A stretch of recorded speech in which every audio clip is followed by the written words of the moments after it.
Hello hi नमस्कार। आज मोर प्रथम ब्लॉग को आपण मानक मु स्वागत करुच्ची। पुष्टपुर ग्राम में होता सबुठ बड़ गणेश मेढ़ एमती कि आम गंजाम जिले में कौन स्थान में भी हो न था। कहवाक गले आज पर्यटन देखी नथिबे एमितिका मेढ़ जहाँ को आपण देखी चकित होइथिबे।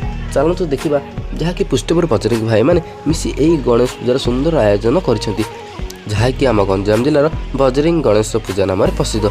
देखिकी एमती लगुच सतरे बजरंग भाई मैंने स्वर्ग को जाई प्रभु को नहीं आसी जे स्थान को छाड़ी आउ गाँव को जीवाक इच्छा होना, जमीती कि सबुदिन यहीठार ही रही जाइथांती। यहीपरि सौंदर्य डेकोरेशन कि आनंदमय लगुच। जदि आपण मैंने जाई देखी ना जाई देखी नि आउ केबे देखी पारे कि ना नहीं से कहूँ जाई निश्चित देखी नियंतु। एमतीका जगह आ केउठारे मिलबनी, जदि मिली थाए ताहले पुष्टपुर ग्राम पंचायत ही मिलता है। जदि वीडियो आपको भल लगे लाइक कमेंट शेयर सब्सक्राइब करेंगे एवं निहाती पार्ट 2 वीडियो देखा। पर वीडियो आम देखा करबे प्रभु गणेश।